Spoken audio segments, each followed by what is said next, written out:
त्यानंतर बघूयात महत्त्वाच्या बातम्या। शंकराचार्यांना काय कळतं असं विचारणाऱ्यांमुळे सर्व हिंदूंच्या भावना दुखावल्या। अशा मंत्र्याला बरखास्त करावं आणि भाजपनं 22 जानेवारी आधी माफी मागावी, संजय राऊतांची प्रतिक्रिया। छत्रपती संभाजीनगरमध्ये नारायण राणेंविरोधात काँग्रेसचं आंदोलन, शंकराचार्यांबाबत केलेल्या वक्तव्याविरोधात क्रांती चौकात पदाधिकाऱ्यांची घोषणाबाजी।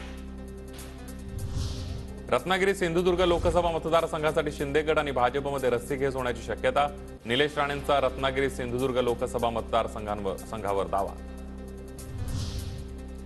अजित पवार गटाच्या त्र्यंबकेश्वर शहराध्यक्षाकडून औरंगजेबाच्या समाधीचं कौतुक, संभाषणाची ऑडिओ क्लिप व्हायरल झाल्यानंतर किरण चौधरी पोलिसांच्या ताब्यात। हिंगोलीतल्या महायुतीच्या जिल्हास्तरीय कार्यकर्ता मेळाव्याला पालकमंत्री अब्दुल सत्तार आज गैरहजर।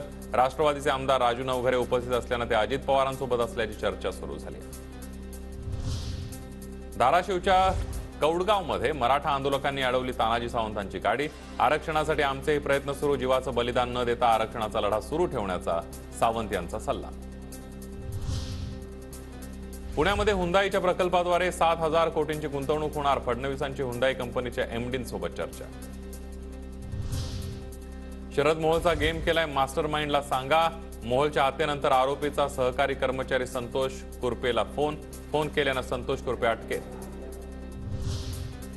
अकोल्यातील नमोचषकादरम्यान प्रेक्षक गॅलरी कोसळली, दुर्घटनेमध्ये 70हून अधिक जण जखमी।